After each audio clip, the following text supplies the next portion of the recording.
Hello? Yes. Masquera se? Yes, sir. Mushe mukutaura una DJ Fantan.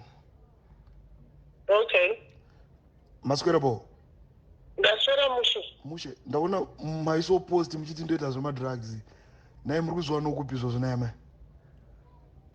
Pane picture yenyu yavakabata menoplastic nehameno chizvii rakanga circulator because the conversation started by Facebook. Vakatongoona handipoa.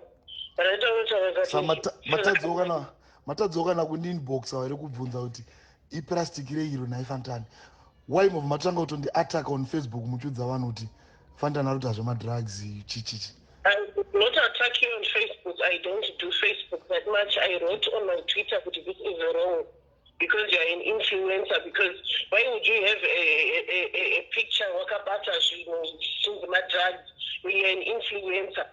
Ipicture ipi yamuri kutaura nezvayo because ndaona post yenyu mimi yakadaro ende ndatsvaga picture yacho andina kana picture ndakabata chinhu chinenge madrugs. Iripo enda etepa ndipa Twitter ndopa. Saka imimi mava maita sure kuti madrugs aya. Asi. Ameno imimi inambuya ndoita zvemadrugs. I don't even smoke. Harimwe kana alcohol. Why mandidaro naye mai matadzoka na kuninbox kuti nai Fantan uri kuzviitirei kana mamaona kuti ndizvo.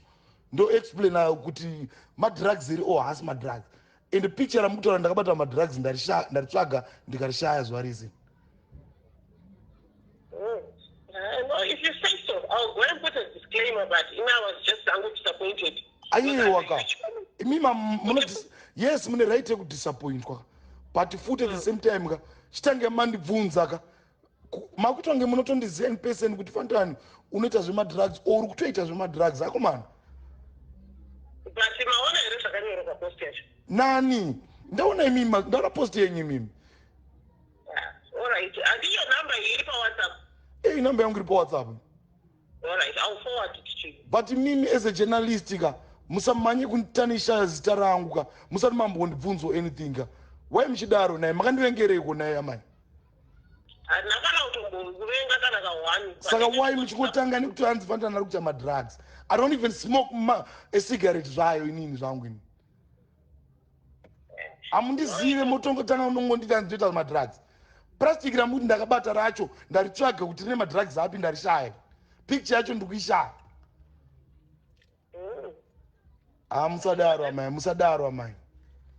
My apologies for that. I'll put a disclaimer. I've spoken to you and said you don't do drugs.